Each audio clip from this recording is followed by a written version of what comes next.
This is the Global Broadcasting Service, serving remote outposts since 1928. Hi, everyone. Welcome aboard the Walt Disney World Express monorail. Caramba, we have something really big for you today. Welcome, foolish mortals. Now then, hang on to them hats and glasses, because this here's the wildest ride in the wilderness. This is the DBC Pod with Phil Schoen and Jason Dodge.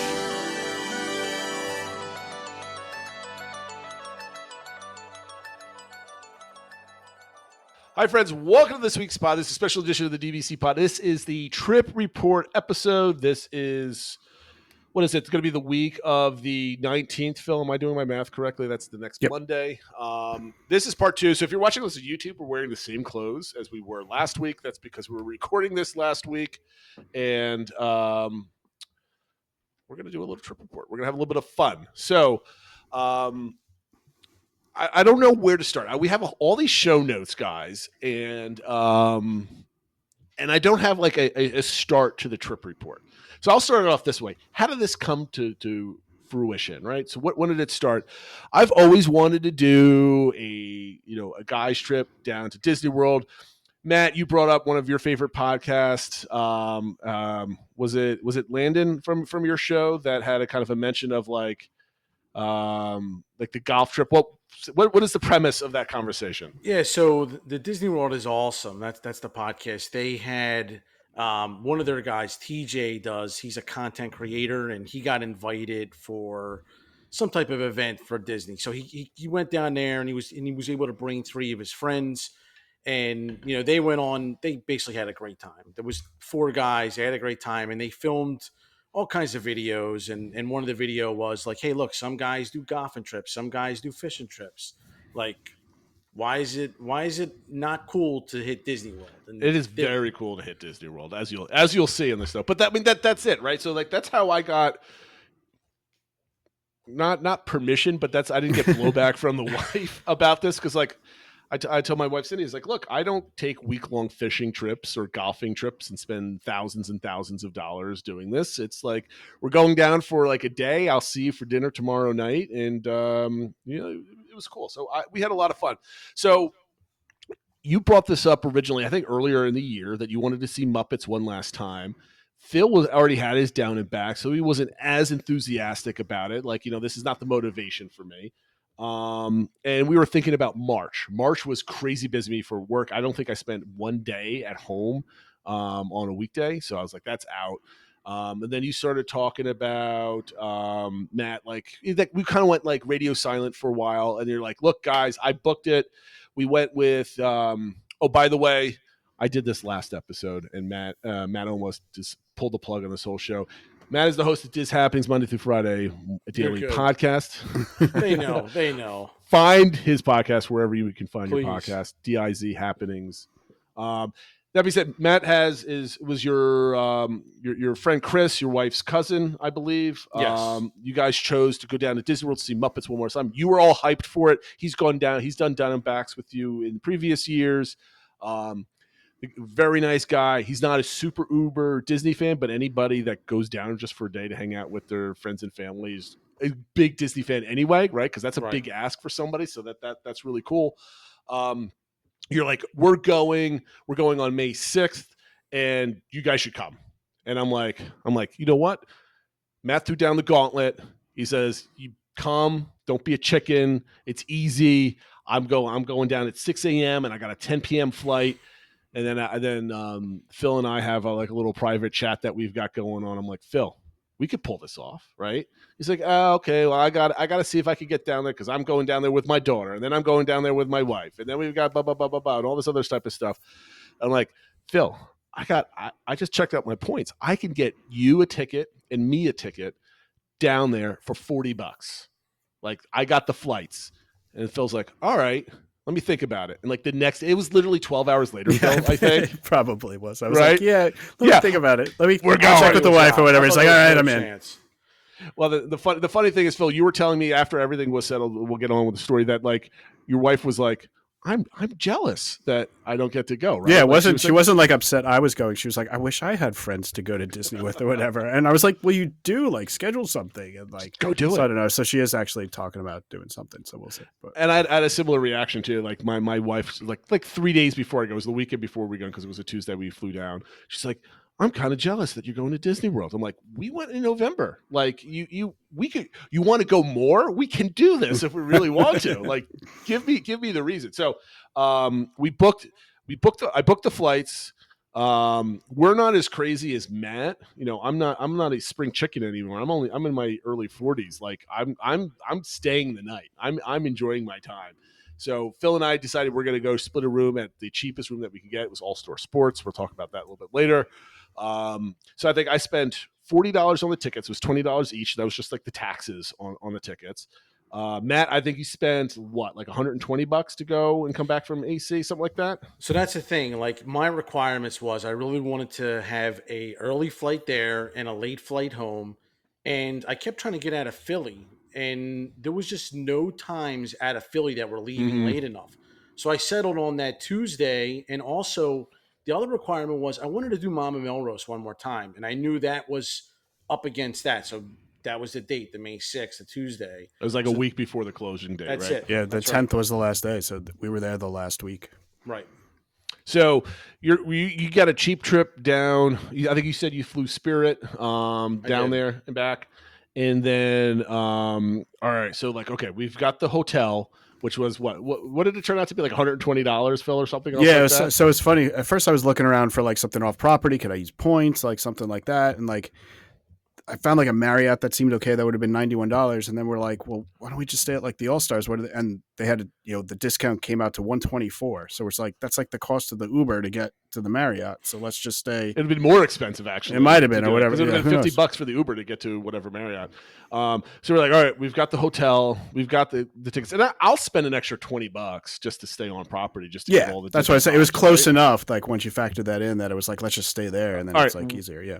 How much more money at that night would you have spent to stay on Disney, not to stay on Disney property? Like if Disney was $100 more expensive, would you pull the trigger? Because Probably. Yeah. right? Yeah. Well, it's $50. I know. $50 is too much. Maybe, I don't know. I'm I was part of it was the justification to my wife was like we're doing this as cheap as possible. There you go. That's perfect. Okay, so we've got the hotel. Then we bought the ticket. Matt, you went down on your travel agent voucher, so you didn't have the cost of the ticket. I think that was the most expensive part of the day. It definitely was. It was $180 to get in Hollywood Studios for the day. I think all said and done, with all the food and drink that we've done, I think we all each had a share of like $200-ish, I think, for the whole day, roughly. Yeah, and maybe more for us because we stayed later and had some other things.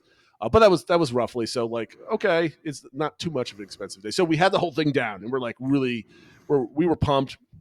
And how long did we have this planned out for? Was it like 6 weeks or so? I think it was like early April, mid-April. Not even been that long. because we were definitely within the 60 days, right? Because you were already able to make the reservations and stuff. That's right. That's true. So in any case, it came around, and I was getting super psyched. So, what were we planning for the final structure of the trip? Right, we're all planners. We all have different levels of like things we like to do. Matt, you said you wanted to hit up Mama Melrose, Muppets, check out the area, Pizza Rizzo, right? You want all the stuff that's closing. That was basically all you wanted to do at that That's point. right. Did you have any other structure going down in your mind, or this like I want to do these 3 things, the rest is just gravy? Pretty much, I would say so. I mean, I wanted to grab some snacks and some drinks and stuff like that. Ogres became a priority, especially with you guys coming. I thought that'd be cool, but not really.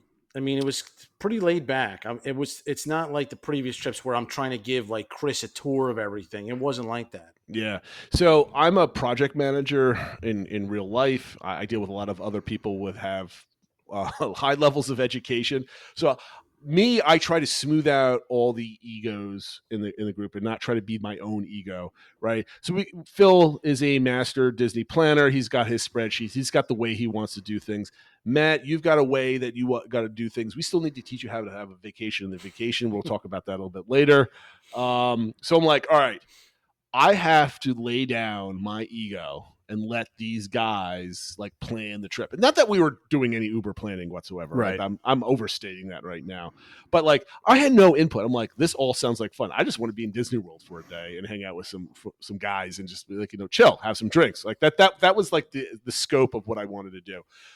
And as much as I'm making fun of this whole thing, no one in our chat group was like, we need to do this. Well, how dare you not do that type of thing? Like It was definitely like, hard cool. though once we started planning, especially once we decided we were going to get Lightning Lane and stuff, to like not do some spreadsheeting or like some like at least mentally where it's like, well, we got to do this, and then the earlier we can do that, then we can check in and what are we going to do for our second one. So, that but comes it was naturally to us at this point. Yeah, some right? of that comes naturally, but it was like I was trying to catch myself from even doing that. I'm like, no, we're going down and like just taking it easy and going with the flow, but I'm still like mentally doing some of that project management. Okay, so now we're 7 days out. Phil, you had control of my Disney experience. Yep. I was your friend and guest, so you controlled my multi-passing. 7 days out, what did you land? Yeah, so we had talked previously that like kind of what are the main rides we want to be able to do together. We were trying to think of things that were fun to do as a group and stuff. So we selected Smuggler's Run, Millennium Falcon Smuggler's Run. That's kind of our tier one. That obviously is the best attraction there. Yes. And that we wanted to. So that was kind of the one we do, and then we knew we were going down to do Muppets, so we figured Muppets will be one of them. We know we could get that early and tap in, and then we're like, well, what other tier 2 can we get that we think we could get early? And we chose Star Tours. So we wound up doing Star Tours, Muppets, and Millennium Falcon, which we booked for like 1:30ish, that sort of thing, because we knew we had the Ogas. We're going to be in Galaxy's Edge around there. I think ideally it would have worked out that we did, I guess, Star Tours first and then Muppets, but just the way things got booked and then we couldn't shift them around. We did Muppets first and then went to Star Tours and then back. Not the end of the world. But that was kind of the idea, was like, let's get things early so we can start rolling with the tier ones later. Because at Hollywood Studios, there's a lot of kind of tier 1 rides that are in demand. So you kind of want to get that rolling as early as possible. I mean, I think it could not have gone any better from just because the natural inclination is if you have the time to use one of those easy to get tier 2s, you can roll that into a tier 1 right exactly away, right? Yeah, so that was the main strategy.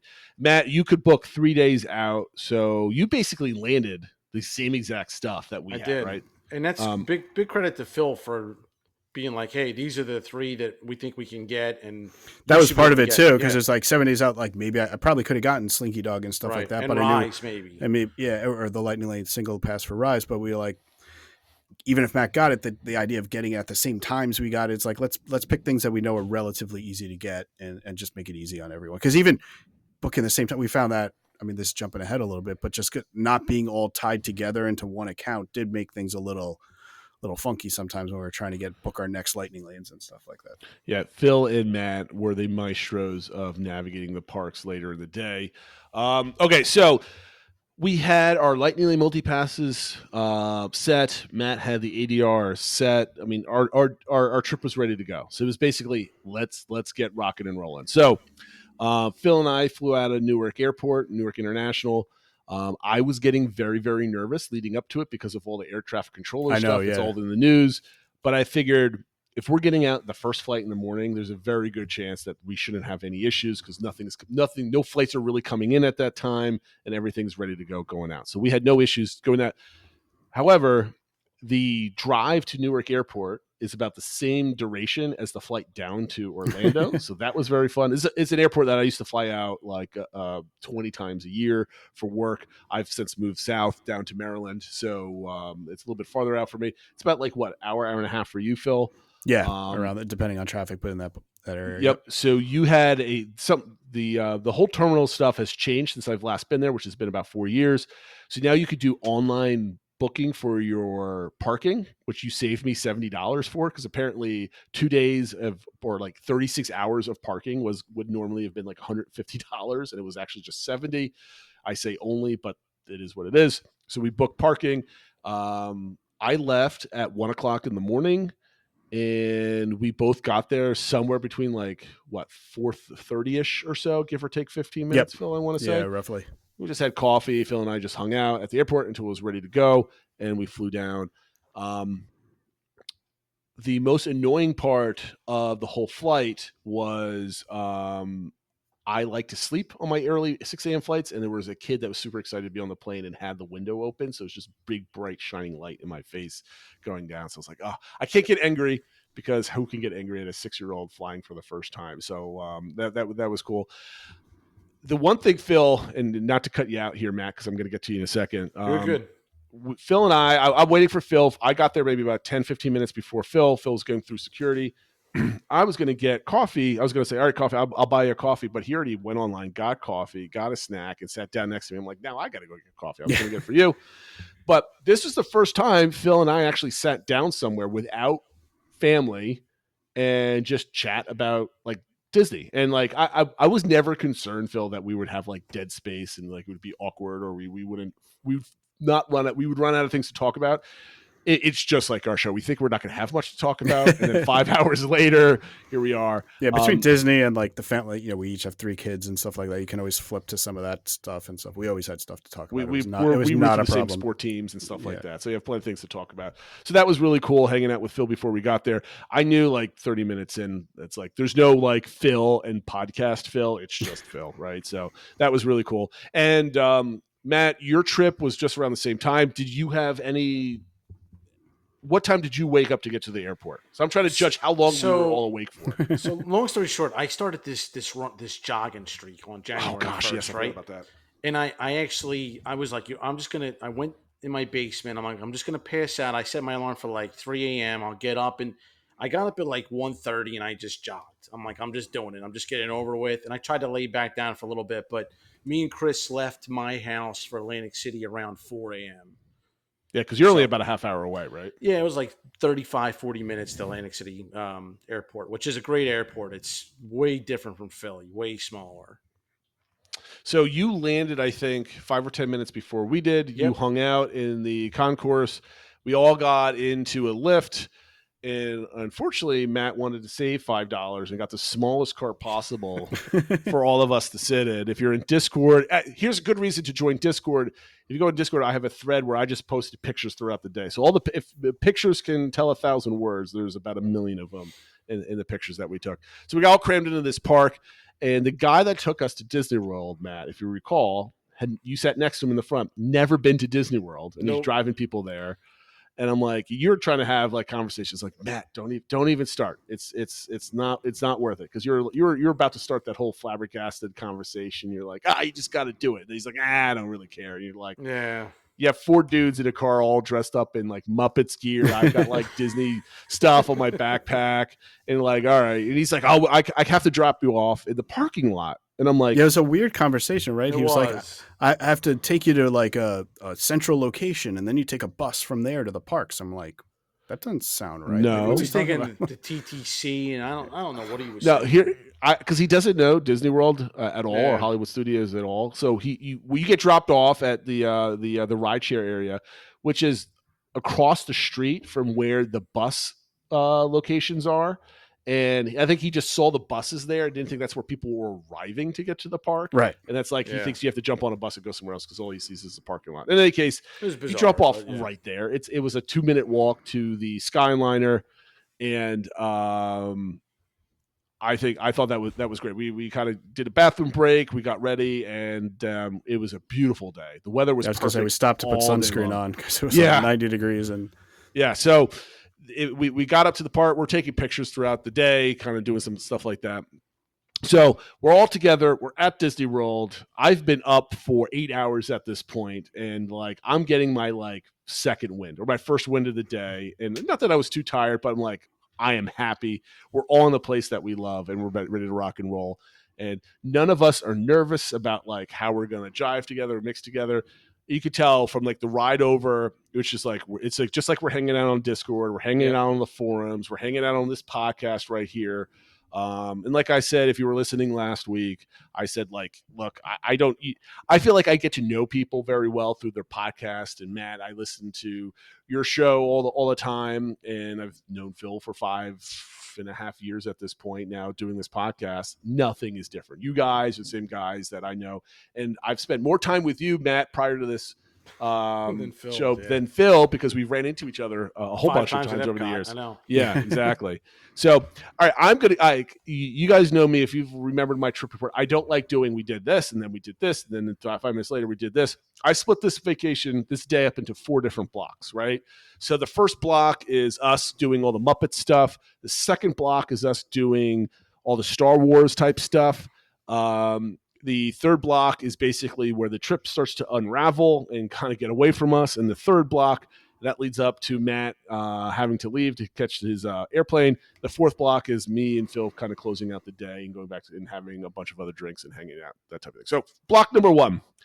The things that we have accomplished in block number 1 is Muppet Star Tours, Mama Melrose, and then Pizza Rizzo's in that order. So that's from 9:30, where we're at the front gate. So we arrived at 9:30, which is, I think, is pretty quick, since we landed at like 8:45, 8:49, Yeah. Phil, Quick. something like that. It was quick. Yeah. Everything was efficient. We got there quick, right? So about a half hour, 40 minutes to the front gate. Muppets at 9:50, Star Tours at 10:15, Mama Melrose at 10:45, and we did Pizza Rizzo. So that was 2 hours of just kind of knocking off all the things that we needed to do for the down and back. And we got done pretty quickly. So that being said, I am going to get into my Muppets review, right? Phil, you love this show. You can recite it. You know all the gags. You know all the different things about it. You've said your goodbyes several months ago. It was February, right? Yep. Back that in you went February, down there. Yep. Mm-hmm. Matt, this is one of your late bloomer, as you say, Yes. to the Muppets. You enjoy Agreed. tremendously. I've never seen it, right? I wanted to go with my wife back in November. She's like, I've seen it. It's like whatever. And I'm like, okay, I'll go see it next time in there, thinking that Muppets will be open like this whole year, and I'll just see it next summer. So I went, I saw it. It was a good show. I enjoyed it, but I don't think it's anything special. I'm sorry, everybody out there. I know everybody loves it because it's Jim Henson's last work and all that other stuff. I respect the artistic version of it. I love the Muppets. I mean, they did some like funny, they do all the fun, cool gags, all the different nods. The show itself is a 30-year-old 3D show with this 3D gags to expect from it. It was fun. I like how a character comes out in costume. I love the practical animatronics and stuff like that. I don't think I ever really need to see it again. And I'm sorry, Phil. This would be my luminous for you. What were your thoughts going through with Muppets? Like, as seeing it the last time, you just enjoying yourself? Glad that you got to see it again. Are you more sad? Or are you? Well, it's more funny happy? because like we said, I kind of already said my goodbyes back in February, and going down, I was kind of almost more excited that this was going to be your first viewing and kind of like I agree. introduce you to the Muppets Mhm. and Muppet Vision, stuff like that. And I remember being a little bummed that like when we got in there, it was like the show was about to start and we didn't really have much time in the pre-show, and the pre-show is great. And I was like, Mhm. I almost was like, should we just wait for the next show? And like I could tell that like you were Yeah. anxious to like show me things. And Yeah. I was worried that I wasn't showing it the proper respect, because like this is like, I was very, very cognizant, at least for you, Phil, because it is part of your Disney fabric. We talked about that last week on the DBC engagement, and I didn't want to be disrespectful. And I think I wasn't being. No, you definitely childish or weren't that. whatever. And like I said, I'm very fond of it. I think it has significant historical significance to it. And I do really hope it gets repurposed in like a new theater somewhere, even if it's at like a museum. I know there's talk about there's like a puppetry museum in Georgia, like maybe move it over there or something like that. And I do know that Disney did say they were doing recordings of like the whole experience. They were having cast members come late night to fill it up and stuff. So they're definitely trying to preserve it somehow. That's the only part I'm sad. I get what you're saying. It's had its run. Like I mean, if we're being realistic, it's lasted longer than we could have really expected it to last, you know? So from just like a theme park attraction, I get that it's had its life, it's had its run, and like new stuff can come. I would just feel, I guess, a lot better if I knew exactly what was going to happen with it and that it was going to be a satisfying thing because of the historical context to it. But I get where you're coming from. I love it. I probably find it funnier than you do. I find it funnier than my kids do. I laughed throughout the whole thing. It. Like it's a really well written script. It's incredibly well executed. It's just it doesn't sing to me. Matt, what were your feelings going through your head, seeing it? Maybe not as much as Phil, but you're seeing it for the last time, and whatever. What were some of the emotions going through your mind? Like you said, I think I'm like a late bloomer fan with the Muppets. I mean, I always kind of liked the show, but seeing it on repeats and also watching some of the other, latest Muppet stuff, I just started getting attached to the characters. And a 3D show, I don't think it's a huge loss that we're going to lose the show. I think it's everything else that's involved with it, and it's like it's so on brand with the Muppets to be phased away, like and for them to not want that, and for us not want that. I mean, that's the last movie that I watched, the Muppets. That was their whole thing, right? Like they were losing something and they were fighting for it. So it just feels so on brand, and I like all the gags. I like the two old guys up there. I think they're hilarious. I like Sweetums that comes out. And they have invested in that theater. They added some projections to it. Yeah, They new put new seats. seats. They put Yep. new seats. So this is not like a 30-year-old show that had no upgrades and no enhancements. They did put money. They put into money it. in it. Yep. So, to me, I'm super pumped about the door coaster. Super pumped. Yeah. But like Phil said, what are they going to do with this space? Are they going to make something as good as Muppets and Muppet Vision 3D? And I'm not sure they are. And I would love to see the show be rebirthed somehow. I don't think it's going to happen. But like you said, I'm a late bloomer to it, and just really grew fondness of it. So the like Phil mentioned, the next stop was Star Tours. I would talk Muppets for like another 20 minutes, but that's going to bog down this whole thing. So we're going to go on. We did Star Tours. The only thing I'll say is we got on. I always feel silly doing a lightning lane for Star Tours because we're just walking by everybody in the line that was just going to get on in the next 5 minutes anyway. But we did get to see the new Mandalorian sequence in there, and I thought that was really cool. So Ahsoka, I think too, right? Yep. So I'm like, all right, I'm happy that we saw that. To me, that ride is one of my favorites. I love that ride. It's so simple, so easy to get on. And I love how they just keep updating it, that they keep adding new things to it. And I enjoy it every single time. It's not the best attraction on property, but it brings a smile to my face every time I do it. So I think the whole Star Tours, from the moment we tapped in to the moment we were walking back to Mama Melrose, was like 20 minutes. So it wasn't much of a time anyway. So Mama Melrose, we walk in. Phil, you had a not so good impression of it the first and last time that you went to it, because of the cast member and the server that you had. But the four of us walked in. We kind of did like a little tour of the Muppets, took some pictures, waited. We were there like 10 minutes early, Matt, I think. Matt dinged in. We go, we sit down, and our waitress, I think we gave her a cast compliment when she was done. She was absolutely awesome. Very good experience. I never knew this restaurant was back there. I mean, I knew it was back there, but I walked in. I'm like, this place looks awesome, right? Like, Matt, have you ever been in there? You've never been in there before, right?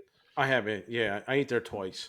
Oh, you have? Okay, so that was my first and last time being in there, and I was impressed with like, oh, this is not just some crummy like Italian restaurant or whatever. It's like it was beautiful inside. It's got some aesthetics to it. It does. Yeah, it has got all the lights. It's got nice wood floors, everything else like that. So it was very beautiful.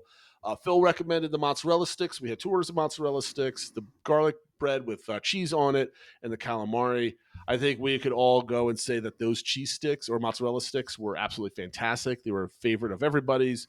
The garlic bread with the cheese on it was good, but it wasn't anything to like shake a stick at. It was tasty. And the calamari to me was just kind of calamari. Matt, you liked it more than everybody else. I didn't dislike it. I was just like, it was calamari. It was enjoyable. I ate some of it. I thought the funny part is we all sat down, and I was thinking like, how do I start the day getting adult beverages, right? Like, Matt, you ordered a beer, and I'm like, well, I'm a margarita fan when it comes to Disney World, right? I love logging margaritas and tequila. I'm like, is it too early to have a margarita? And I think, Phil, you mentioned something. So I was like, you'll never be able to get this one ever again. I'm like, well, okay, well, that convinced me. So no one had to twist my arm too much. Yeah, it wasn't that hard. Right? So I got a margarita. Phil, you got some kind of like a rum runner or something like that. Yeah. And Chris got a beverage as well. And yeah, we just had some drinks and we had some appetizers. I think we were out of there in less than an hour. I think The it bread about was 40 good minutes too, or so. by the way. The bread was with the very pesto, olive Yeah. oil. Yeah, Yeah, so I had an enjoyable experience. it was. The one thing I would probably never do again if Mama Melrose stuck around is those mozzarella sticks basically sustained my stomach for like the next 10 hours in the park. I was not I don't know if we hungry one needed more the time. the 2 orders of it, but like we didn't know if the other stuff was going to be good or whatever, so we did that just to make sure everyone had enough. But they're big, and like we're like, oh, this is going to be sitting in my stomach when It's we're like a pound of cheese. yeah, like going on roller coasters and stuff. So we'll see how that works. But So we're all just kind of hanging out. We're vibing. We're like, okay, what are we doing next? Phil is. I think you're looking at. I think you guys were kind of coordinating lightning lanes at that point. yeah, They were after already booked, but we want to make sure everybody was on the same page.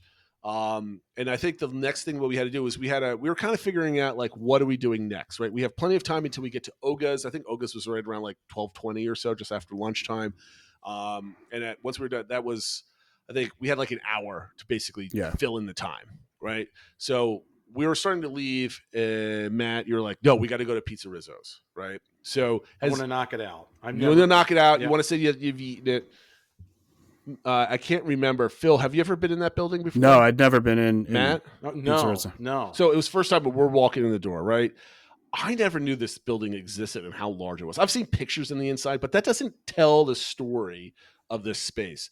So you walk in kind of the side door, and it's right by like where like you can walk in and go either wait online or go pick up mobile ordering. You ordered a personal pizza with some waters, and there's a balcony up there. And we were about to go sit down. I'm like, hey guys, let's go upstairs. Like, let's get the view. Let's go eat outside. Let's go check this out. We go upstairs, and there's like a banquet room in there, which like I've seen pictures of this thing. Is the cheesiest room in the world, and I think that's what they were going for at this point. It was like it's a wedding banquet room, but there's like a dance floor. It's in nice there. though. It's nice though. It was nice. No, I'm just saying, Yeah. like it was designed done to as look that way. it was right? supposed to be a cheesy banquet hall on Yeah, purpose. exactly. And Right. Right. and they have the spotlights going and some music and kids are dancing. And I mean, like, we walked in. There was literally like some like 8-year-olds or 7-year-olds running around dancing with their parents. I'm like, that's awesome. I'm glad they're having a good time at like 11:30 on a Tuesday. That was great. But we walked outside, and what it reminded me of is like old school Jersey Shore kind of like bars that have like a balcony that overlooks like the beach type of thing. And we didn't sit down. We went to the railing. Matt, you threw the pizza down on the thing. Like, all right, you start splitting it up. I think I had one bite before I threw it away. I'm lucky I didn't spit it out. But again, I was in Disney World. I didn't want to make a scene. Matt, you had a couple bites. Phil, I think you almost got to the crust. I don't know what Chris did at this point. But I had like one initial bite and I was going to do what you did. I like forced myself to like do its second bite. I was like, maybe it's not as horrible as I thought. No, it was that horrible. It was like the worst thing I've ever It's like eaten. microwavable pizza or something. It was. But it's microwavable, frozen microwavable pizza that has like the thick crust that you don't quite put in long enough, like to like you all but barely made the dough warm through. Yeah. My piece was like I got extra cheese and the cheese wasn't good, so then I got an extra like taste of the sauce that was just nasty. Not good sauce, yeah. No, it was just no good. And so we're like, okay, glad we had it. I think the best part of that was the balcony and the cool neon sign that they have at night on the outside. Other than that, like completely, I just hope, and I don't imagine Disney doing this, that it stays something that you can do.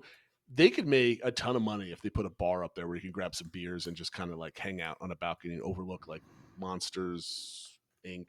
Monstropolis area. Monstropolis, whatever they're going to end up calling it. That's what we spent a lot of time doing, was talking like, well, what are they going to do with this? Like, like we knew like where Mama Melrose was, that's going to be Harryhausen's, but what's the rest going to be? And because they haven't really said much about it, and like, what are they going to do here? And we're like, I'm assuming it's going to be another like quick service or whatever. And I think that's what a lot of us said, like, keep the space because it's a great space, but ditch the pizza, like do something else. Yeah. Like, Do something I else. don't know if you guys heard, but I got a survey on Hollywood studios, and they asked me over and over again about Pizza Rizzo and my experience. So again, that's probably something they don't have figured out right now. Mm-hmm. So hopefully the feedback that I gave it, they'll do something with it, right? Yeah. So, As long as it's not like Monster Pizza or something else like that, it's just I'll be happy. So that was the first block, right? So we got to the park at 9:30, now we're done at 11:30. So now it's just like we said our goodbyes. We did what we wanted to do. So the sense of urgency and accomplishment is now like over. Yep. Now we're like, we're going to go have some fun. We're going to do some things that we have scheduled. We're going to treat this now as like a normal park day. So at 11:30, we head over to Star Wars Galaxy's Edge. I think you grabbed a coffee. We did some shopping. I've got, if you've seen some of my pictures, I have like a shoulder bag. We could, Matt, you and I could probably have like a 30-minute segment on how awesome the shoulder bag is and everything. But like, I wanted to buy like something that I could put on my bag for every trip that I go down. I don't want to do pins because they can fall off or get caught. So I'm trying to look for like patches. So I found one in Galaxy's Edge. I did some of that. And we kind of moved around. I think you and Chris went into a shop. Phil you went to go look for a hat.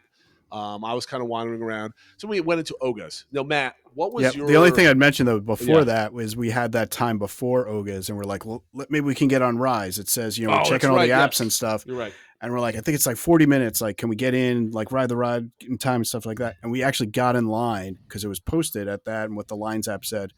And it was just not moving. And the line was already out to, like, the front. And, like, I know, Matt, you were just kind of like, we got to bail. Like, this is not working. Like, we just kind of, I put in the show notes, like, trust your gut. Like, okay, the app says it's this, but this is not that. And so we decided to bail on Rise for then. And that's when we did just the wandering around Galaxy's Edge. And we checked out the shops and stuff like that and just saw, some of the stormtroopers going around and stuff like that. But it was kind of the one time where I think we separated a little bit because we're like, okay, well, we have like 20 minutes or whatever until we can get into Oga's, and we kind of just wandered and did some stuff, which was fun. I definitely think spending as much time as we did in Galaxy's Edge was a highlight of the trip because I don't get to do it as much. We're a little more focused on just the rides and stuff.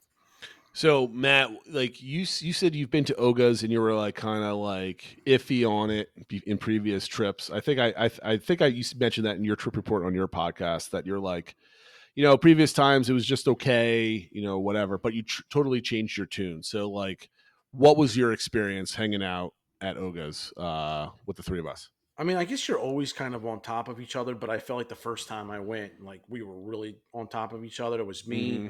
It was the first boys trip that we did. It was my brother and Mike, and the three of us were just on top of each other. I don't even think those guys got drinks. They might have got some mocktails, whatever. And it was like, let's just get a drink and get the heck out of here. It was just uncomfortable. So I was like, and we weren't really next to Rex. That's the DJ's name, right? DJ Rex, yep. Yeah, so we weren't close to that. So it just felt disconnected. I'm like, this is probably not a one and done, but I'm not rushing to come back.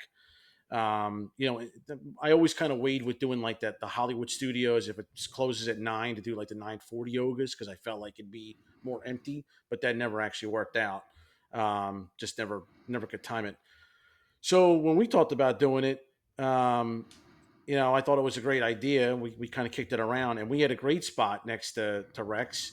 And I felt like we were kind of spaced out pretty well. And maybe because you guys are more apt to get some drinks or whatever, it just changed the mood, and I just had a really good time.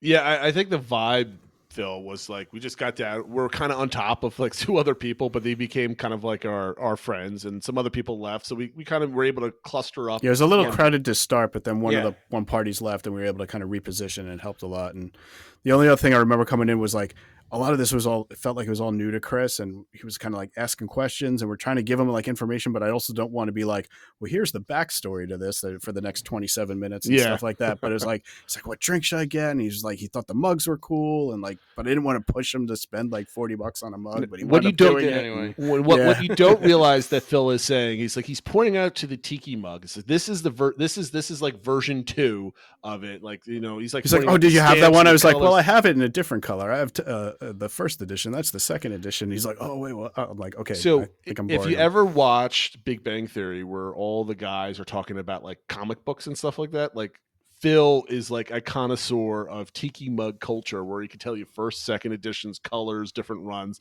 And I'm just sitting there like, I had no idea that like this existed. I was just like flabbergasted by the whole conversation. Like, this is happening right now, and this is absolutely amazing. This is just like another level of Disney I had no idea existed on that level of detail.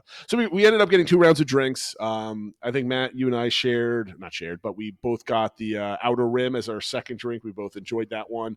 You guys got some of the mugs for keepsakes. To me, it wasn't like we were there trying to like really just get into the Star Wars vibe. I think the Star Wars vibe just enveloped us, and we're just like four dudes hanging out, having a couple drinks at Hollywood Studios, right? And I really dug that. I thought that was really awesome.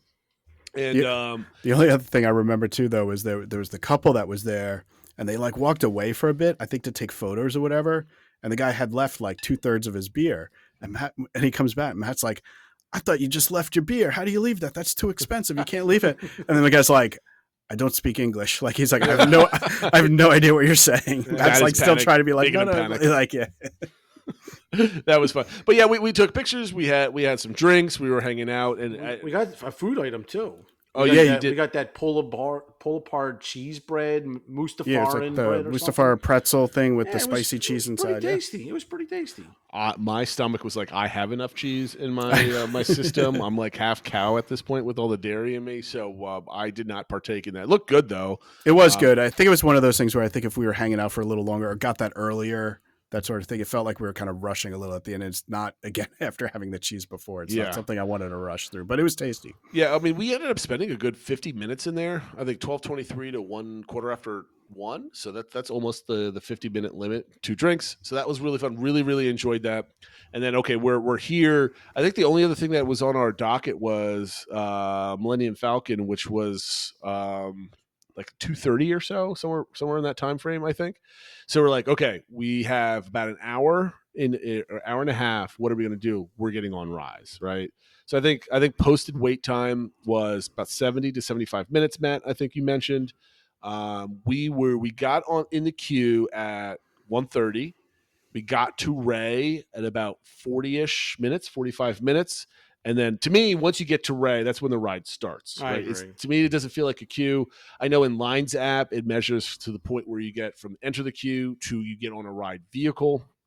To me, this is the type of like queue that they've really designed so you can be part of the story. Yeah. I don't think anybody's going to argue with me. So a 45-minute wait for Rise, to me, that was awesome.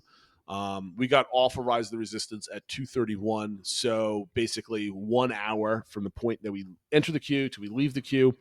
I think that is pretty fair for what is a single pass for Rise? $25 a person usually. Yeah, I think it was 22 that day or something like that.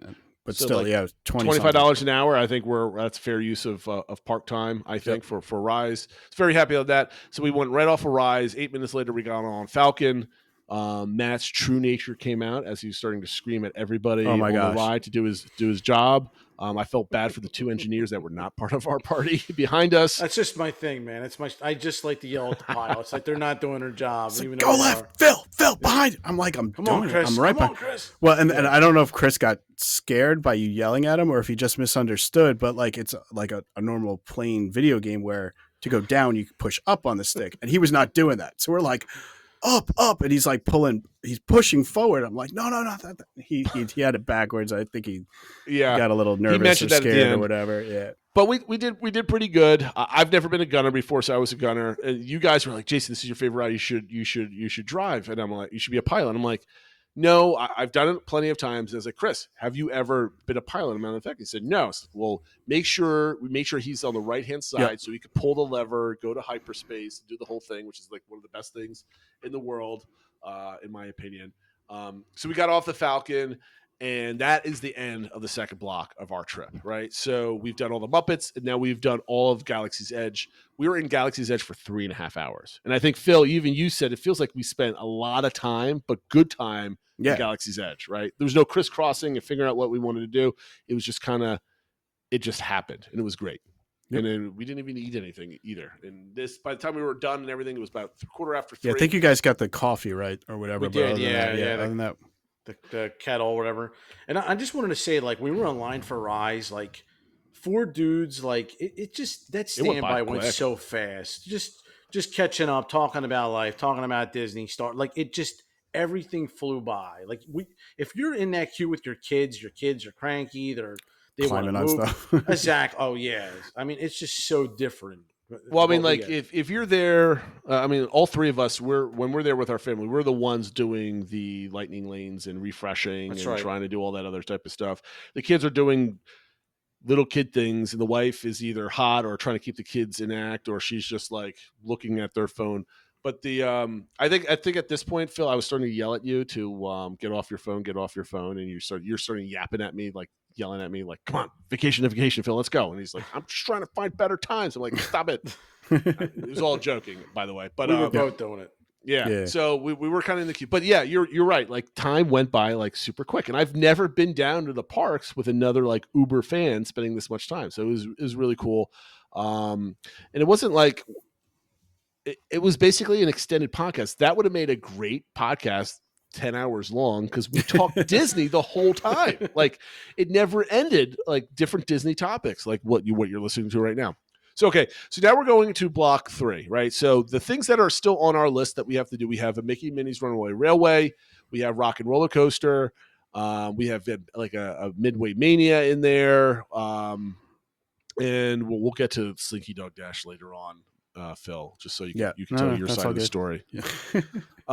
So we're getting off of a Falcon 315, 320. We have Mickey Minnie's Runaway Railway like right after that, right? So we go over there, we walk in, the ride stops working right around the ballroom, not ballroom, the ballet room portion, like all the sound goes off. Yeah, all the audio goes out. And I'm trying to like sing the music or whatever. Like, this is what it would be or something. But like all the audio stopped. But the ride kept going, just without sound. Yeah, all the audio shut off.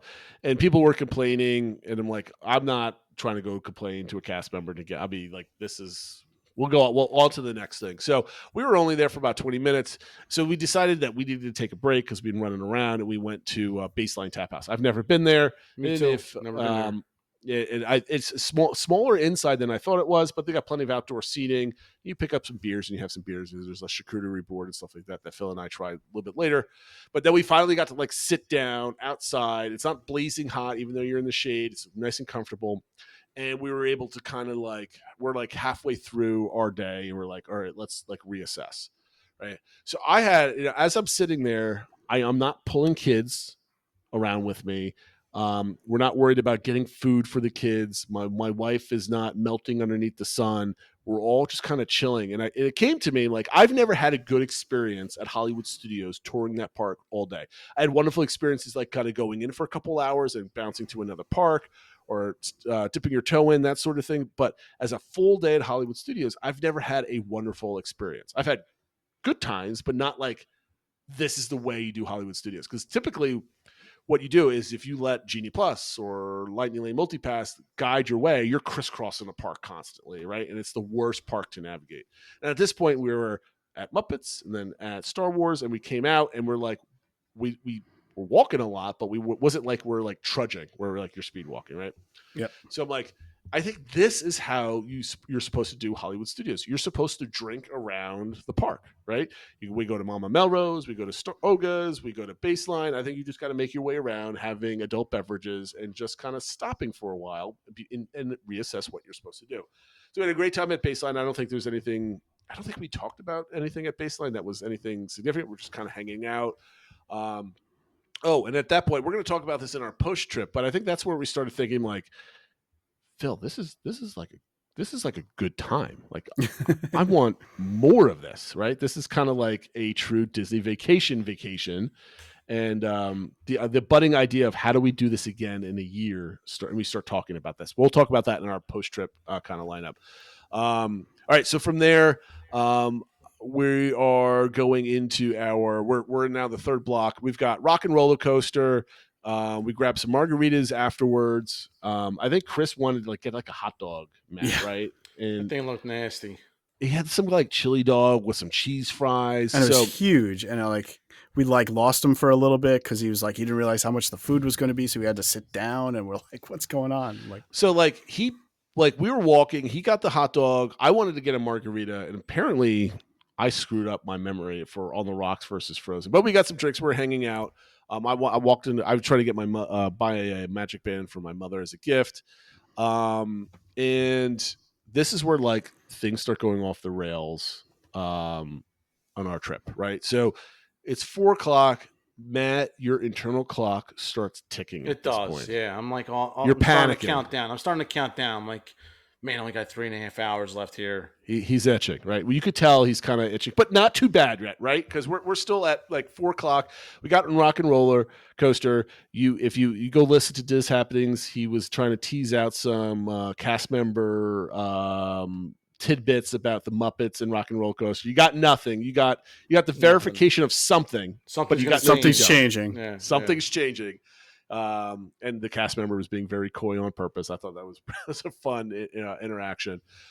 So anyway, we're walking over there. You've been eyeing Tower of Terror for like all day, right? Like that's the one ride we did not do in the whole park, basically. Yeah, couldn't we get a lightning lane for it. Not early enough. Yeah. I got it for like 7:45 or something. And you're like, we wanted to get on, but then like I think a show just went out, so the wait time like flared up. It went from like 30 minutes to 60 minutes. You're like, all right, well, let's skip it. So anyway, we're walking back up Sunset Boulevard. Chris goes, it's like, I want to get a hot dog. We walk past. All right, you get it there. We'll go get a drink and come meet us. So we're all getting drinks. We met Phil. I think we met a really cool bartender that was just kind of making some stuff for us. We chatted for a while. That was really cool. And we're just sitting out there having a drink. And I'm like, where's Chris? Didn't he just get like a hot dog? So we finished our drinks. We walked back, and this dude's got a tray of like a half-eaten hot dog. It's like a Casey's hot dog. I think it was like a foot long type of thing. It was huge. It was just chili all smothered in it. And I'm like, what are you doing, dude? It's 90 like degrees out, yeah. And I'm like, I'm still remembering the mozzarella sticks that we had like 5 hours ago, 6 hours ago. And I haven't been hungry yet. And this guy's housing cheese fries and everything else. It's like super messy. And I'm like, Chris, you animal. But you do you. He was enjoying it quite a bit. But I'm like, you just sat down by yourself. Like, don't you think you should have called us? It's like, come over and hang out with me. I felt bad that he was eating by himself. But he grabbed this big old hot dog, and we got done with that. So then we hoofed it back from on the roller coaster all the way back to Midway Mania. I did terrible in our score. Phil's talking about this on Discord. Now he's got his whole we started up. Phil, although it hasn't really gone anywhere. We were talking about scores and blah blah blah, and then people were like, "Oh, I got this. We should like have a ranking thing," or whatever. It's like, all right, I'll start something, and you're like, what are you doing? And I'm like putting this thing together on my phone. In Discord, like type like we're at the park, Phil. You could do this tomorrow, right?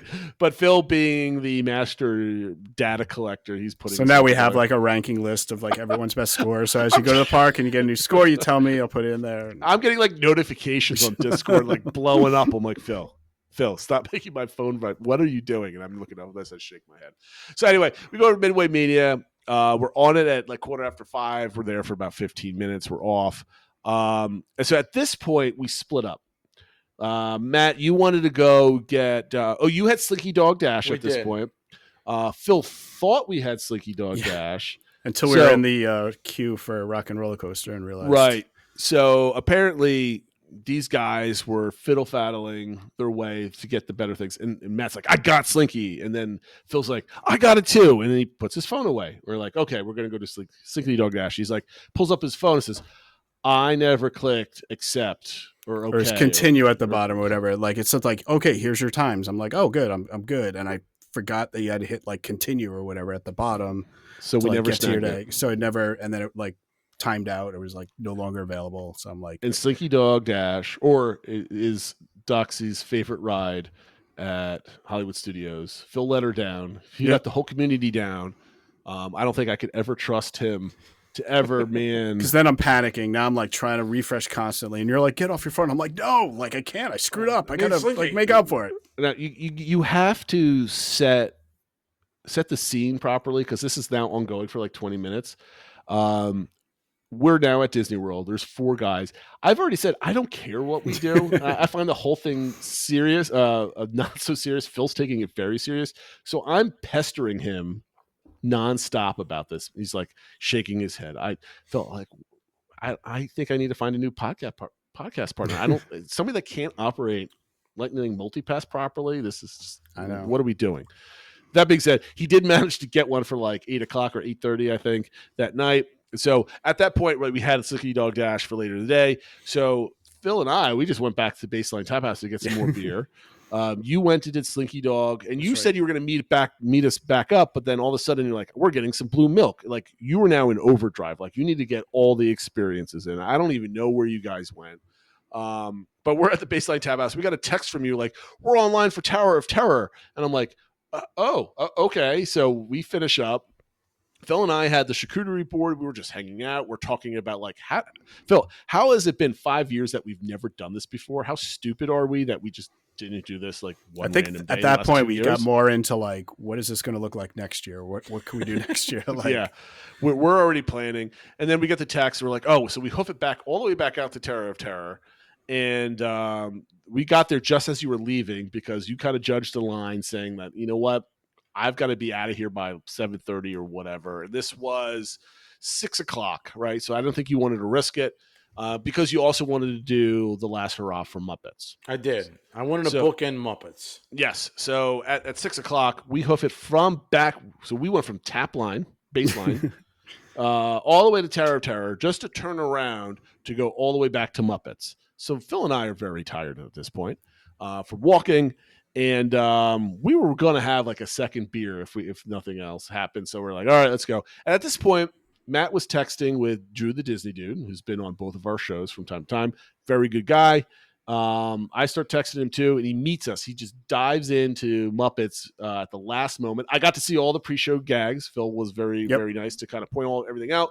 Drew shows up. Drew's much taller than I thought he was. He's basically maybe like an inch taller than me. I'm 6'2". Very cool guy. We watched the show. And then after the Muppets, Matt, you wanted to get something else to eat. You've been talking up ABC Commissary all day. That's right. It's got good water, and it's got that grilled cheese, the buffalo chicken grilled cheese. So it was also funny walking there though with Drew as he keeps like he knows like everybody that's in the park. He's like the mayor of like Walt Disney World now. Yeah, he's like giving everybody fives and like everybody waving and all this other stuff. And I'm just finding that's pretty cool. And then we sat down at ABC Commissary, and all of his friends are there. These are other cast members and stuff like that.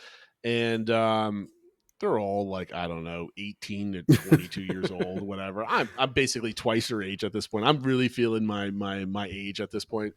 And so we're like, Matt's eating. It basically just seemed like a bunch of kids how like in our age we would have hung at the mall. Yeah, they're hanging at Hollywood ABC Studios. So it's like, yeah, exactly. So they're like, oh, what do you want to do? Oh, yeah, let's go compete at Midway Mania and get see who can get the high score for the day. So like they went off and did that. Drew went away, said his goodbyes. I thought, you know what, like that's pretty cool. If I was local, I would definitely just go hang out at Hollywood Studios for the day. The bartenders at Baseline Tap House would know your name. Yes, they would. They would. And I would not be able to afford the annual pass the second year because of that. So at that point, we leave ABC Commissary. It's about 7:20. Phil is now itching to get out of here. He has to go. So we make it to the front of the park. Matt, I don't know where you went. I think he said you wanted to go use the restroom or something before you left. Chris, Phil, and I went into like some of the shops at the front of the park. I did my last ditch effort to find that Magic Band. I could not find a Remy Magic Band anywhere in the park.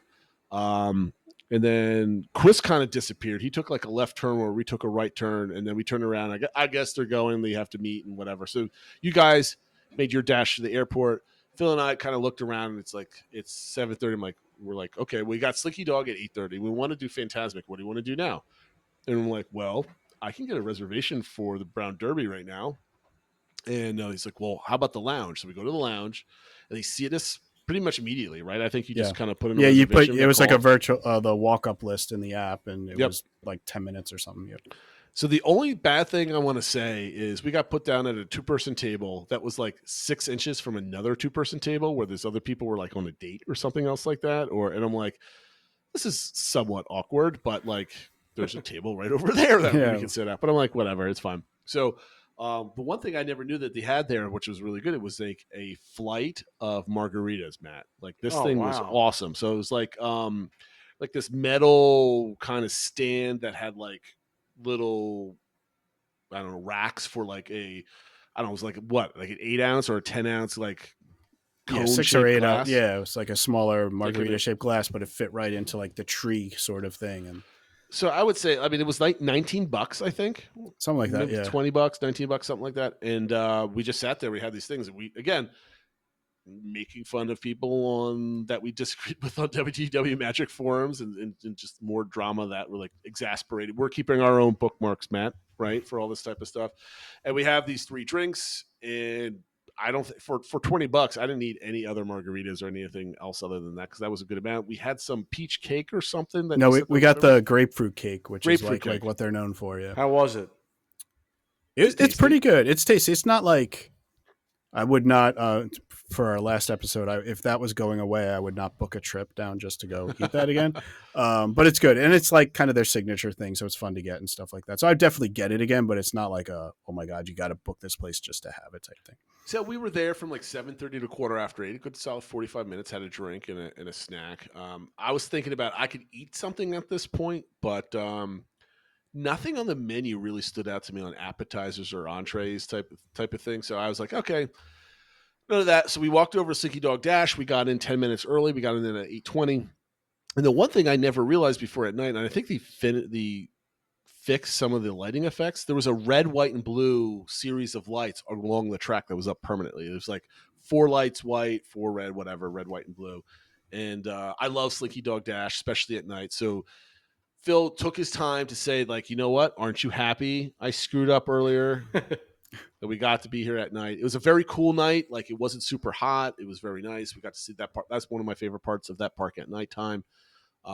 We did see the new shade earlier. I forgot to bring that up. We did see the new construction of shade. We did go over to make sure we got pictures of the new shade at Woody's lunchbox. And one thing I noticed was that at the angle of the sun, none of the tables underneath were actually in the shade. Yeah, it did absolutely nothing.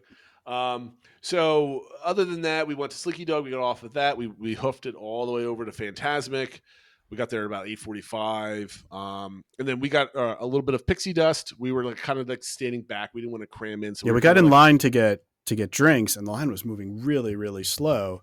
And we just were going to get our drinks and then get a seat. And by the time we got our drinks, and we were in line for like 15, 20 minutes, the show had already started. And so we just kind of like, okay, well, we'll just hang back here, stand and watch it. And then we could be like the first people out. But then somebody came by, was like, oh, do you guys have seats? And we're like, no, we didn't get seats. Like, is it okay if we watch it? They're like, no, for like safety reasons, we can't have people here. And she just goes over and like opens up like one of the ropes to like the handicapped area or the dining package. Dining package area. And there was like tons of like, not tons of room, but a couple rows had room. It's about half empty, I would have to say. Yeah, like in that little section. And we had like awesome seats, like seats. right in the middle, like, and it had some space around us. And like we said, we look over to the sides. I mean, it's people all the way to the edge. It was like there's totally no seats full. Open. So it's nice to get a little bit of like pixie dust like that. It wasn't certainly anything we planned or anything like that, but it worked out. So you said it was mob too, right? I mean, there was only one Fantasmic. It was only one Fantasmic show. Then that's probably part of it. But I can't remember seeing the theater that crowded, that full. It was crowded. It was the last time I went to that show was crowded because it was a week before Christmas when we actually saw that show. So it reminded me of that. So before we get to our post thing, the one thing I noticed about Phil is that, you know, we talk about this show quite a bit about like, you know, when it comes down to it, it's about the experiences you have with the kids around you and the magic with kids and families and people having a good time and like all this nastiness you'll see like on Twitter or anything else about like poo-pooing on things, but like people are still having great memories. And the one thing, Phil, that I really appreciated about watching you go through the parks is you commenting on people having good times. Like, did you see that kid? That kid was like screaming and in joy for like seeing a character, or like there was a part of like the Fantasmic show where there were like the kid was like squealing with like an ooh and an ah, and we're just chuckling at that because we're remembering when our own kids kind of did that type of thing. Yeah. And like the Phil that's on this show that says those things is actually who you are at the parks. And I really love that comes like through like everything. Like if I don't know, some people might roll their eyes at that kind of the corny story, but like, no, that's who you are. Not to call you corny or anything, but like that's a little bit corny, but it is fine. I mean, like that's what you're supposed to be. Yeah, that's how what the parks are. Like that's why they're special. And when you see people impacted by it in a positive way, you know, kind of undoes a lot of the curmudgeons that we see online. I think I know, and it kind of restores your faith in humanity a little bit too, which is I like. And Phil is a man of my own heart. He does not feel any embarrassment whatsoever to join in any of the singing as showcased with Mickey Minnie's Runaway Railway or kind of doing some other things. And I do the same thing too. I try to embarrass my family by singing out loud in front of everybody. So I really did enjoy that aspect of it. But at that point, I'm going to be quick here on the very end of things. We got out once the park was closed. We hopped on the bus. The bus was right there. We went to All Star Sports. We walked in. You get dropped off right by their gift shop / whatever store. It was still open. Most of the places like in Moderates, that's already closed at like 9:00. We were there at I think like a 10:30 or so. Or so, and we walked in. We got I needed to get a sandwich. We had a sandwich. We went back to the room and we're like, it's only like 10:30, Phil. You want to go get one more drink? We're here. We noticed the pool bar was still open. So we went and got another drink at the pool bar. We sat down. Pool bar there, by the way, has banana cabanas, the drink there, which is one of my favorites. Yes. So I definitely had to get that because you don't see that all over. So we sat at the table, continuing our conversations for the day, and some 20-something-year-old guy comes over with like a handle of like Tito's vodka. It's like, hey, you guys want to have some more of this? We got to go catch an airplane tomorrow morning, so you can have it. And we're like, we do too, but thank you for the offer. I thought that was very bizarre. So I'm like, there is definitely some parties going down at All Star Sports that day. So there was plenty of people out and about. Yeah, it was jumping at night, and there were families having a good time, and clearly they were families that were there for a while and brought their own liquor. And were the pools open still? They were. I thought there were people in it, but it was like closing when we got there. By the time we had our drinks, they were closed. I think they were closing at like 11 or so, right? We walked through it first at like 10:30. So we got our room. The rooms were not great. Aesthetically, they were solid. The bathrooms were very nice. I think they were done. It totally gets the job done. Like you said, it just feels a little like, I don't know if dingy is the right word, but a little dark. And it actually really jumped out to me when we saw the new refurb that they did to Pop, where even just painting some of the walls so they're not all white, I think really helps and stuff like that. And then you get into the All-Star and everything's white and it's kind of like, it's just sterile. I mean, like if they painted like some of the walls, because the bathrooms were nice. I thought the bathrooms were like something I would expect at any other resort, but like the room was just 4 white walls with a queen bed and this Murphy bed that was slammed up way too close to the other bed for like an aesthetic. Not like I was sleeping 6 inches away from Phil on that bed, but it was like you just should want a little bit of space in there, right? But it was shoved in there. But you know what? For $120 being on Disney property, I am not complaining whatsoever. I would do it again. Oh yeah. In a pinch. And then we woke up and went to the airport. We had a 10:30 flight. We just kind of woke up and hung out at the airport and kind of went home. Matt, I saw you posted you got home at what, 1:00 in the morning? It's like 1:30 or something like that. Yeah. How was your travels back? We kind of ran on with the rest of our day. How was it? How did everything work with you guys getting to the airport? Yeah, everything was seamless. It went really well. So shout out to Spirit. Never flew with them before, and it worked out well. I've heard horror stories, so it worked out well. All right, so now that I think, Phil, I literally had a 24-hour day because I think my day started at 1, and I think we finally like lights out at like 12:30. So it's just basically 24 hours. All right, so post trip, looking back, Matt, we'll start with you since Phil and I have been babbling on for the last 10 minutes. What were your top memories, top takeaways for the whole trip if you had to like list something specific? Yeah, I mean, honestly, meeting and spending time with you guys, I think, was a highlight for sure. I felt like, 4 guys, the 3 of us anyway. We got this passion together, right? All of us love the Disney parks, and it just came out. We just talked all day about nonsense, about reminiscing, going years back, just from our experience, just talking to each other, and I enjoyed it completely. And you guys exactly like you said, Jason, you guys are exactly who I thought you would be. We just all kind of blended in really well. So that was a memory. And bookending Muppets, I felt like I got my money's worth out of seeing that for the last time. Even the Mama Melrose, Olga's was great. Little things like Slinky wasn't the same to me, like I don't know if that makes sense, but just without like going with one of your daughters or something. Yeah, exactly. Without the family, it just kind of lost its luster a little bit. You're not doing I agree with that too. It's definitely a highlight for me. With my youngest daughter always screams and stuff like that. Although we didn't mention it, but on our ride, the kids behind us were trying to be like, I guess the one who's slightly older is trying to like be in charge and be like over there, like hands up, get your hands up, like. So, cool. so that was funny, but I get what you're saying, Matt. That is kind of that the rides like that aren't quite the same without your kids or without your family. So what were one of your top memories? I mean, for the day? it's similar things. I was kind of going in like, okay, we're rushing down. Like, when are we going to get there? Are we actually going to get enough done in this day? I thought it was one of the best days at Hollywood Studios. We Yeah. just got in everything we wanted to. And I've mentioned it before, but like the time we spent in Galaxy's Edge, my family, they like Star Wars, but not as much as me.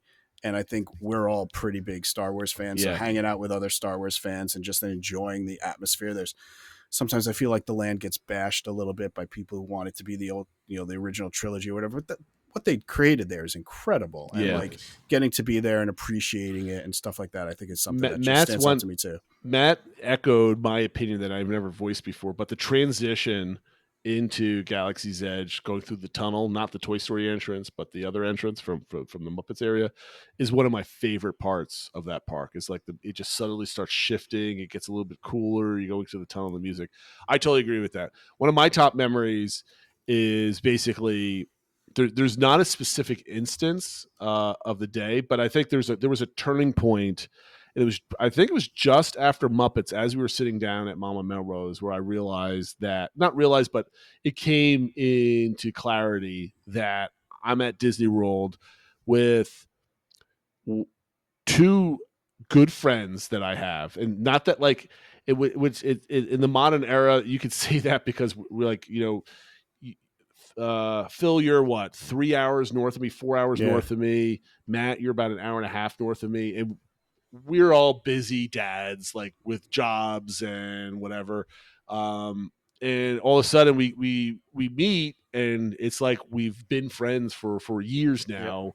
And I thought that was really cool, just because our vibes all just kind of, there was no like introduction. Though, Matt, we did realize professionally we know some of the same people, which is wild. Yeah, which is world. wild. So I thought that was kind of fun.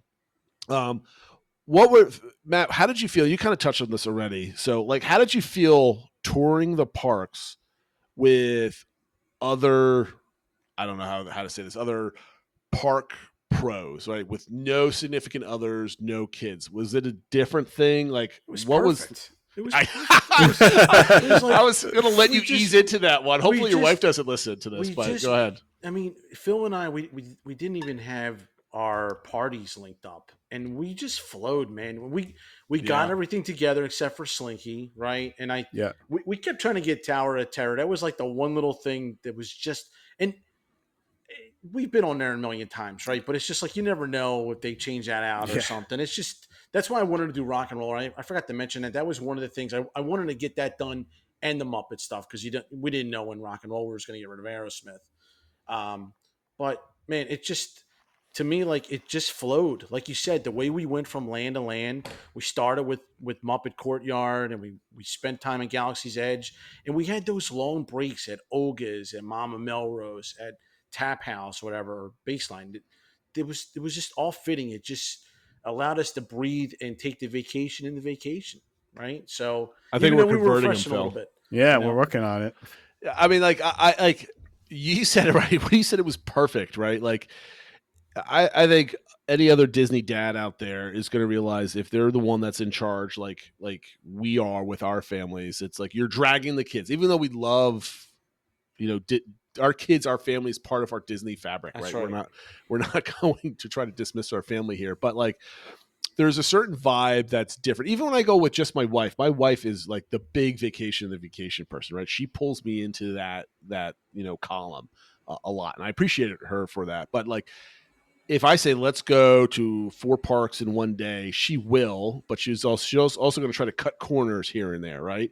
Meanwhile, I'm with you guys, and we're like, we could get this done, this done, this done, this done. And there's no like trying to convince each other like it's just like all of our touring plans basically just melded together, and it worked out. Like, to me, it's like you can get more accomplished mentally because you don't have to think about all the other things that you have to do. It just happens, and everybody just falls in line and just kind of does it. And you don't have to explain yourself. It's like we've stared at enough spreadsheets and thrill data and all this other stuff that we know that we could do this or we could do this. And there's just, you have more time to just like talk about random nonsense than like talking about what our next plan is going to be. Like, Phil's like, what if we do this? Matt's like, yep, that way we could do that. And click, click, click, click, boom, it's done. And now we're on to like grabbing drinks somewhere else. So I thought that was really cool. The other thing is the guys trip, right? We started off this trip report about talking about the guys trip. I don't play golf. I don't fish. I don't have 4 or 5 other guys that I'm going to do a week-long trip to do that type of thing. Phil, is the guys trip happening next year in your mind? To me, it's already happening. Yeah, Like, I think it's just what form is it? Is it like what we did this time? Is it a little bit bigger? Do we invite some more people? But yeah, no, I think it was great. I think it's like you said, it's we get to talk about being dads and being the family and Disney and stuff like that, and like all the things Matt talked about. Like, okay, we get to do the other stuff at Hollywood Studios, but it's the same thing as if we had grabbed a beer at a local bar to grab a beer at Baseline Tap House and hang out and chat. You know, like it's kind of same thing. It's just in a better location than most bars and stuff like that. So, no, I think it was totally great, and I think if we can do this as like an annual thing, it'd be awesome. yeah, I think Matt's already down for the down and back guys trip because you've done it before a handful of times over the last couple of years, right? So this is no stranger to you. Now, I'm not saying we plan this out right now and pick dates and all this stuff, but I'd like to see a multiple day type of trip so we were not like rushing through things. I'd like to be able to get a hopper and be able to kind of bounce around because I'm not a big fan of staying in a single park all day long. I like the flexibility of kind of bouncing all over the place. And Phil, you had a great idea. I think as part of like the guy trip, if we have like 3 full days that we're down there, you do a park day or a parks day, and then you do a resort hopping day, and then finish up the vacation with a parks day. So like 2 days in the parks with hoppers, and then the middle days like we are going from contemporary to the Polynesian to the Grand Floridian, back to the contemporary, back to the Polynesian, like or something like that. Or we do the morning, we do the Skyliner or something, or something like that. So we do the Crescent Lake in the morning, and they end up around Magic Kingdom, Monorail. And that's all we do is Monorail all day long, whatever it might be. But like, I think that would be really fun. So we got to figure out how we could get down there inexpensively and spend like 3 days on property. I think that'd be really cool. Matt, just to use your word, any mulligans for the down and back? I mean, not really. I mean, I know you guys are all busy too with your kids, like, but this time of year is crazy. My one daughter is like basically involved with 6 teams right now, right? So, and then I have another daughter that's involved with 2 teams. So, just trying to get away for more than one day was going to be real tough this year. I'm hoping that I'll have more time to do, a 2-day trip or 3-day trip at some point. But my mulligan's always going to be, you guys know I'm a nighttime spec guy. And the fact that I couldn't do it, right? The fact that I couldn't see Phantasmic. We had the perfect day, but I didn't have the perfect ending. Matt, I just needed 9 more hours from you, right? You got home at 1 o'clock. Like, if you just stayed up 9 more hours, you could have gotten the room, got on that 6 a.m. flight, and gotten back to AC, got back into your house probably by 10 a.m., 10:30 a.m. if you rushed it. Yeah. You would have had it. But yeah. So that's probably the only mulligan. It's just I knew it was going to be tough to pull that off this year. And the last 2 boy trips we did get Luminous and Harmonious in, respectively. So, I have done it before. Take what you could get. Yeah, exactly. Phil, any mulligans for you? Like, I have no mulligans. The day was as perfect as it could possibly be, right? If I'm nitpicking, maybe if we had slightly better communication between like the whole Tap House and Tower of Terror and that was go the back only and thing. forth. I and made stuff you guys like that. double back. Yeah. So like, Phil, we did manage to get just a straight up Jack and Coke at Rock and Roller Coaster for funny. that. So we did bring that up. We wanted it. We were like, okay, we're at Baseline. We're getting a beer. Instead of getting another beer, like, I really want the Jack Daniel's slushy that you can get outside of Hollywood and Vine, like right by Echo Lake. And it was broken. Like, they weren't making any Coca-Cola ones. I didn't want any of the blueberry, strawberry, slushy things. It's too sweet for me. So you mentioned you can go get it by Rock and Roller Coaster. So we went all the way back there first before we met up with Matt. And we're like, oh, we'll take a Jack Daniels and Coke thing. It was like literally on their menu, like on the thing. It is just a straight up Jack and Coke. And I'm like, oh, we don't do the slushies here. I'm like, and Phil's like, oh, so we're just hitting this up right now. No one was complaining, by the way. Yeah. But like, that was our next drink before we met up with Matt. It was actually perfect timing because as we were getting over there, you guys were coming off, and there was no hustle. So I guess even the things that kind of like maybe didn't go according to plan always seemed to work out in the end. So it was all good. Exactly. So I mean, we didn't take one show in. That might be a mulligan too. Like, we talked. We did talk about Indy. Yeah. We can't do Frozen. We can't do Beauty and the Beast. We could have did Indy. That's probably the only show, I think. Right. I think so. I just don't think that would have been just going that would not be Vacation in the Vacation if we did the Indiana Jones type of thing, because I think everything just pieced together perfectly with I like agree. just chilling I agree. and everything else. You can't do everything, so I'm kind of okay with that. I think next year, I think we're gonna have to start piecing some things together for a trip next year. It's top of my mind on how to structure it and how to structure it properly. Maybe we open it up to the Discord community and see how many people we can get down there and have, people can come down for whatever length of trip, that sort of thing. I don't know if I can invite my wife down there for this one because, I mean, she could certainly come, but I'm like, I'm like, so my wife's like, this is like a Disney fanatic trip. Like, if you can hang, let's party, but like you can always go back to the hotel and relax. This is sort of trip for the thing. So maybe we could do like a DBC or a DBC Discord meetup or something else like that. That's what I was thinking. Like maybe we have like the 3 days, but there's kind of different elements. People to could it. float in and out. Exactly. Yeah, it's not like you have to commit to the whole thing. Yeah, so I think that would be kind of cool.